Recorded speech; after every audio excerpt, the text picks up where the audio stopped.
जी, तो last video में कहाँ तक पहुंचे थे? हाँ, मैं ये बता रहा था कि जब हम इसको यहाँ से लेके जा रहे हैं यहाँ तक पहुंचे तो फ्लक्स लगातार बढ़ता जा रहा था। फिर उसके बाद में इस रीजन में जब हम जा रहे थे तब फ्लक्स नहीं बढ़ रहा था, कांस्टेंट था, यहाँ तक कांस्टेंट, फिर वापस आ रहे हैं यहाँ तक कांस्टेंट, फिर पिस्टन को वापस लेके जा रहे हैं, एरिया कम हो रहा है, फ्लक्स कम होता जा रहा है। तो ग्राफ कैसे बनेगा? 0 to B पहले फ्लक्स बढ़ा, फिर B to B फ्लक्स क्या रहा? B to B flux constant रहा, फिर पिस्टन को वापस B तक लेके आ रहे हैं, तब तक क्या रहा?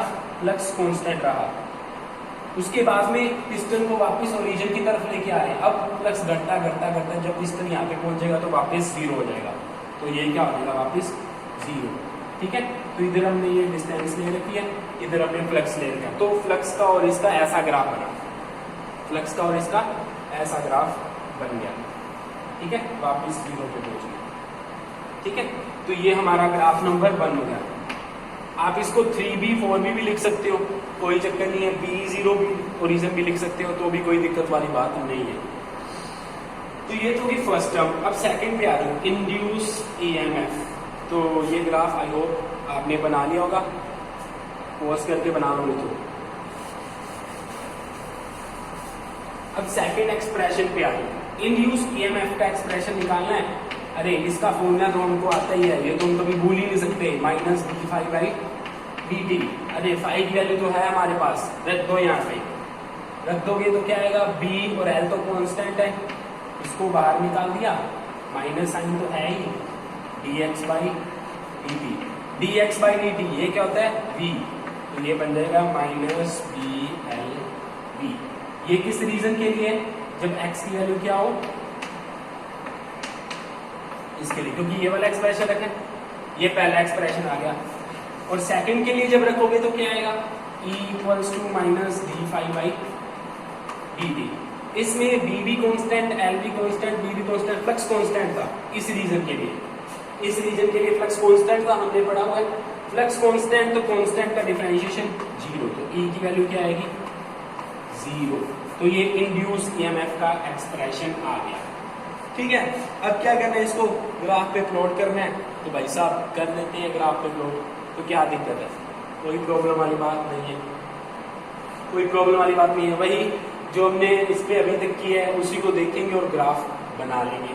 तो बना लेते हैं, जो ऊपर बना देता हूं मैं इसका ग्राफ।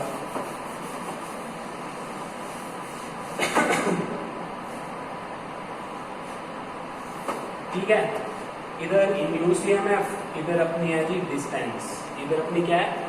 डिस्टेंस। शुरू में क्या हो रहा है? ध्यान से देखो, शुरू में देखो क्या हो रहा है। हम इसको जब इधर लेके आ रहे हैं, फ्लक्स लगातार बढ़ता जा रहा है, फ्लक्स चेंज हो रहा है। जब फ्लक्स चेंज होगा तो आपको पता है क्या होता है? EMF इंड्यूस हो जाता है। EMF इंड्यूस हो जाएगा, कितना EMF इंड्यूस हो जाएगा? -BLV। B कांस्टेंट है, L भी कांस्टेंट है, B भी कांस्टेंट है, वैल्यू नेगेटिव है। तो इसका मतलब 0 to B हमारा ग्राफ कुछ ऐसा आएगा, स्ट्रेट लाइन आएगा। ठीक है, फ्लक्स के लिए दूसरा आया था, इसके लिए ये आया। फ्लक्स लगातार बढ़ रहा था, लेकिन EMF इंड्यूस हुआ है, उसकी वैल्यू कांस्टेंट रहेगी इस रीजन में। वो हमने इस मैथमेटिकल फॉर्मूले से देख लिए, अभी तो निकालिए। तो ये वैल्यू कितनी है? -BLV। उसके बाद क्या हुआ? जैसे हम B पे पहुंचे, x ग्रेटर देन B, तब क्या होगा? उसके बाद में फ्लक्स की वैल्यू 0 होगी। तो मतलब हम फिर B to 2B जाएंगे, 2B से वापस B आएंगे, तब तक कोई फ्लक्स नहीं रहेगा। तो इसके बाद फ्लक्स की वैल्यू क्या होने वाली है?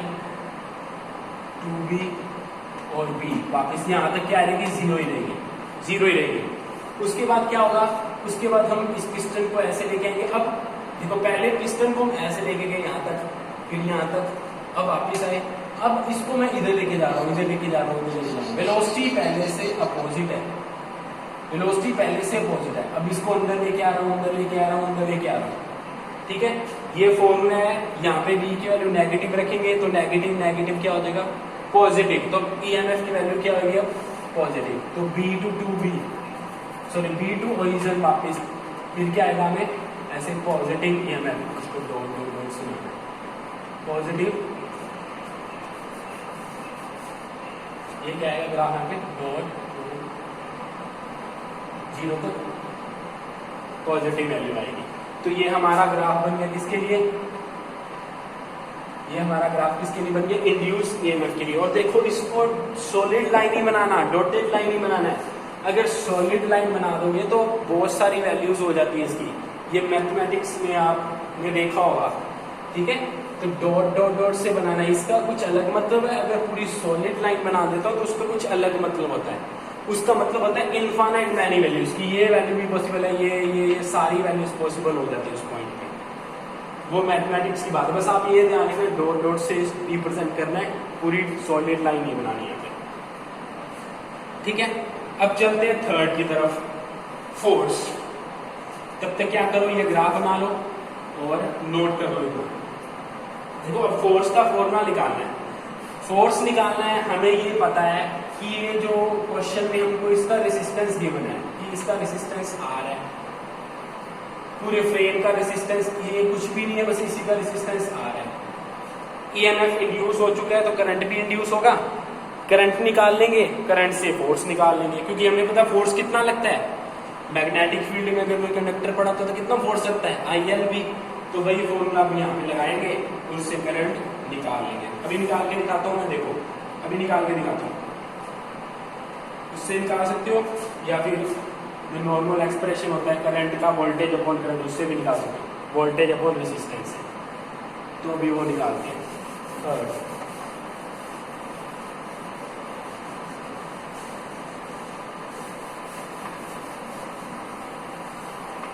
थर्ड में क्या करना है, पहले क्या करो, मैग्नीट्यूड ऑफ करंट निकालो। ओम्स लॉ से क्या होता है, वोल्टेज अपॉन रेसिस्टेंस, ठीक है।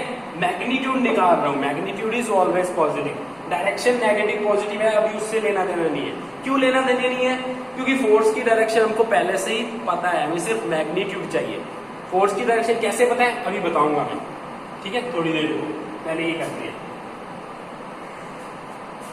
वैल्यू रख दो V L V by R, ठीक है। करंट का मैग्नीट्यूड आ गया। अगर करंट का मैग्नीट्यूड आ गया आपके पास तो फोर्स निकालने में क्या दिक्कत होने वाली है, निकाल लो फोर्स। फोर्स निकालने में कोई दिक्कत नहीं होगी।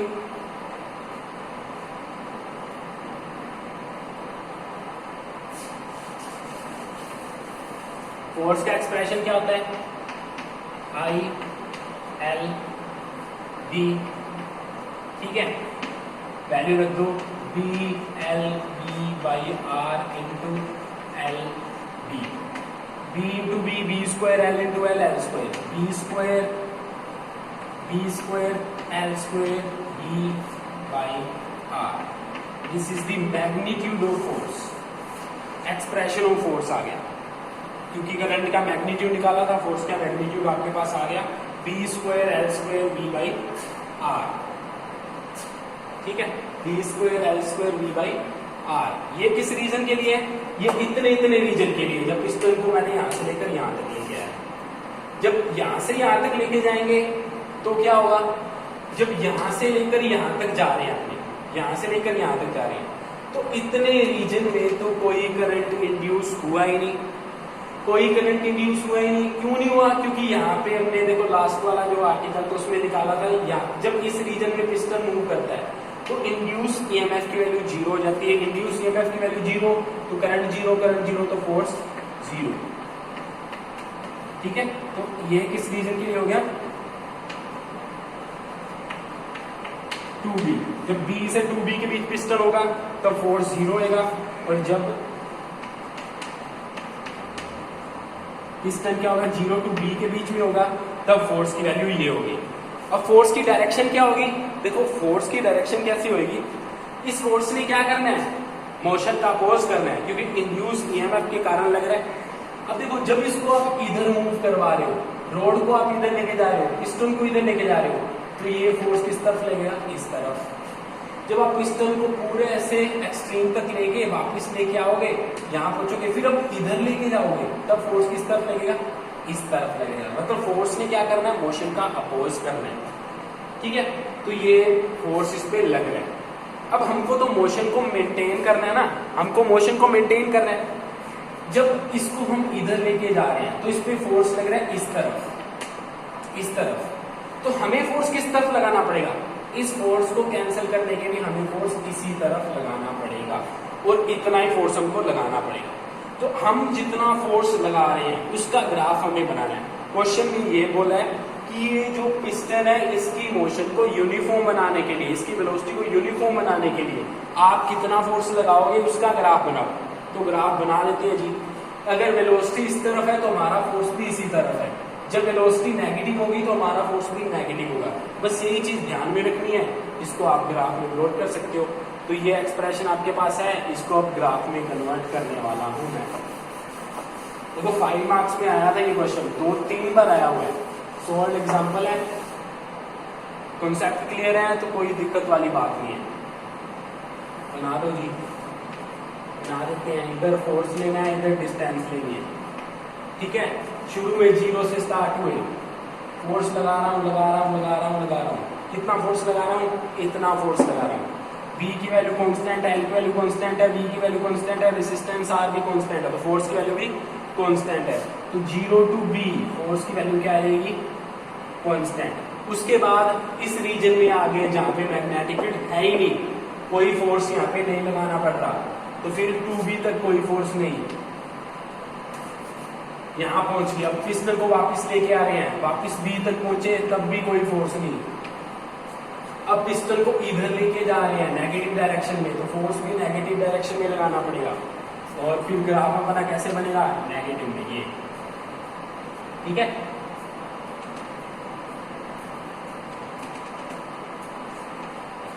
तो ये फोर्स एंड डिस्टेंस का क्या बन गया, ग्राफ बन गया। ठीक है, फोर्स एंड डिस्टेंस का क्या बन गया, ये ग्राफ बन गया। अब लास्ट रह गया पावर डिसिपेटिव। पावर वाला बहुत इजी है। देखो फोर्स तो वेक्टर क्वांटिटी होती है, पॉजिटिव नेगेटिव होती है। पावर क्या होती है, पावर का सिंपल फॉर्मूला था I² R। I की वैल्यू आपके पास है, निकाली थी ना अभी, रख दोगे आपके पास पावर का फॉर्मूला आ जाएगा, पावर का फॉर्मूला आ जाएगा। और उसका ग्राफ क्या बनेगा फिर वो भी देख लेते हैं। इसको रब करने वाला हूं, बना लो। लास्ट केस है पावर डिसिपेटिव। पावर डिसिपेटिव बोल दो, चाहे ये बोल दो कि हम कितनी बार से पावर लगा रहे हैं मोशन को मेंटेन रखने के लिए, तो दोनों का एक्सप्रेशन सेम ही आएगा, दोनों की वैल्यू सेम ही आएगी। लेकिन बात अलग अलग है। बात अलग अलग कैसे है कि जैसे ये पिस्टन इधर मूव करेगा, इसकी मोशन अपोज होगी, इसकी मोशन अपोज होगी तो इसकी पावर घटेगी, पावर घटेगी तो इसकी वेलोसिटी घटेगी। उसकी वेलोसिटी को हम घटने नहीं देना चाहते, तो हम बाहर से पावर सप्लाई करेंगे। तो मतलब जितना पावर का लॉस हो रहा है उतनी ही पावर हम बाहर से देते जाएंगे। तो दोनों की वैल्यू तो सेम आएगी, लेकिन बात अलग अलग है। Power dissipative, fourth power dissipative. Power का formula I² by R, I² by R। I की वैल्यू क्या आई थी, I की वैल्यू क्या आई थी, जो भी आई थी यहाँ पे रख देना, आपके पास फॉर्मूला आ जाएगा कुछ ना कुछ। और ग्राफ कैसे बनेगा इसका, ग्राफ कैसे बनेगा, हमेशा पॉजिटिव ही बनेगा जो भी वैल्यू आएगी। 0 to B पावर लगानी पड़ेगी, उसके बाद B to 2B और 2B से वापस B तक कोई फोर्स ही नहीं है, तो कोई पावर हमको लगाने की जरूरत नहीं, कोई पावर डिसिपेटेड होगी नहीं। तो फिर 2B और वापस B, यहाँ तक 0 रहेगी, उसके बाद फिर से पावर हमको लगानी पड़ेगी।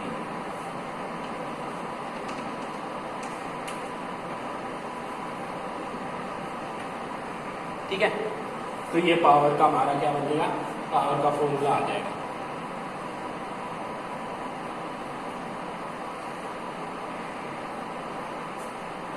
ठीक है, तो ये न्यूमेरिकल्स अपने इस चैप्टर के खत्म हो गए।